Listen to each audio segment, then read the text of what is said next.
Jesus Christ is real. Jesus Christ is real.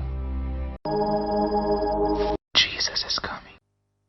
They wear ecclesiastical collars but they resist Jesus. They preach from the Bible but they suppress the gospel of Jesus. They pray in his name, yet they resist him. They stand before crowds of worshippers who come to know Jesus every Sunday and other weekdays, yet they seek to hide Jesus and his finished work from the people. They prophesy in his name yet they suppress his influence. They do wonders in his name yet they oppose his ways. Some of them go by the name apostle, prophet, and reverend but they are not apostles of Christ. They are not holding briefs for him. Friends, it is possible to mouth Jesus all day and say nothing about what he actually achieved for mankind through his sacrifice. It is possible to look like Jesus in demeanor and even answer his name and in the same breath resist him in every way possible. When Paul and Barnabas sought to introduce Jesus to Sergius Paulus, a Roman ruler, there was a man called Bar-Jesus who stood there to resist them. Acts 13:6. Up until that moment, he had taken the region by a powerful sorcery. He paraded himself as a prophet. He was so prominent that he had access to the ruler's palace. He had his ears. At the instance of presentation of the gospel of salvation to Sergius, Bar-Jesus knew he was about to lose his hold and influence, not only on the ruler but also on the entire region. Hence, he sought to resist and distract the apostles. Likewise today, there are many Bar-Jesus who do not only hang around the church but they occupy various exalted pulpits. All they do by their various activities is to resist the gospel of Jesus and minimize his finished work. I write this with all sense of modesty. Many prominent prophets that have gained credibility over time in today's church are the major hindrances to the gospel of Christ. Many of the prominent televangelists and church owners that you know do not preach Jesus and his finished work on Calvary to their audience. In fairness to some of them, they don't quite understand the message yet, and those among them who do tend to shy away from telling people about it. They are afraid to travel the unpopular path. They are afraid of backlash. They are afraid of criticisms. And the reason is simple. The gospel of Christ is not good for church business. You could ask any pastor who preaches the gospel of Jesus without additions and he will confirm this to you. Friends, the gospel of the kingdom is not good for material acquisition and empire building. Believe me. The gospel of Christ will humble you and whittle down your personal influence.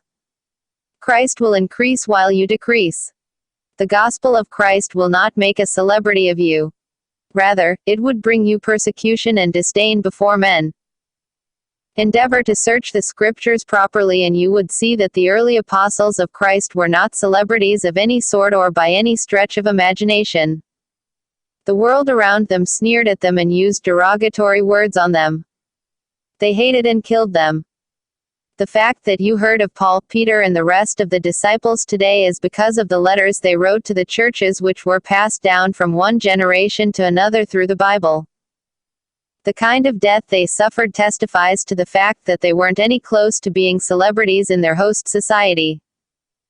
The reason why the Christian landscape of today is dotted with various celebrity preachers is because the gospel of Christ is missing from their lips. Thankfully, the early apostles couldn't be bothered because they knew whom they had come to believe. They knew whom they represented. These men were born and raised under Judaism, but when they set out with the gospel, they left no one in doubt about the fact that what they preached was a paradigm shift from the status quo. They were unambiguous about who they were holding briefs for, which was Jesus Christ. For starters, check out how they introduced themselves in their letters to the churches. Paul, a servant of Jesus Christ, called to be an apostle, separated unto the gospel of God, Romans 1:1. Paul, an apostle, not of men, neither by man, but by Jesus Christ, and God the Father, who raised him from the dead, Galatians 1:1. Check his letters to other churches and you'd find the same pattern. Peter was also unequivocal about who he was holding briefs for. Christ alone, no additives. Peter, an apostle of Jesus Christ, 1 Peter 1:1 and 2 Peter 1:1. To be quite frank with you, friends, there's a dearth of apostles of Jesus Christ in the present-day church organizations. Don't bother to look for them in big cathedrals. You will be wasting your time. Much of what we see are apostles of money and personal aggrandizement. This is why the scarcest thing in the church today, ironically, is the gospel of Christ. This present-day church, both the pulpits and the pews desperately need to hear the gospel afresh. The harvest is indeed plentiful, but the laborers are few. May the Lord send forth his laborers to the field. My shout out to everyone who, in spite of all odds, is running with the gospel in its pure form. These are the people who have chosen to put Christ on display, in spite of every shade of rejection and ridicule thrown at them. Friends, please be encouraged. In nothing, be terrified. Expect that people who are caught in the web of mere religion will be the first to deride and attack you. If they opposed the early church, they will oppose you too. But you are surrounded by a cloud of witnesses. Keep teaching. Keep talking. Keep documenting. Keep publishing it. For we are not sufficient of ourselves to think anything of ourselves, but our sufficiency is of the Lord, who also has made us to be able ministers of the new covenant. Not of letters but of the Spirit. For the letters kills, but the Spirit gives life. 2 Corinthians 3:5-6. Error is loud, but with the truth, we would be louder.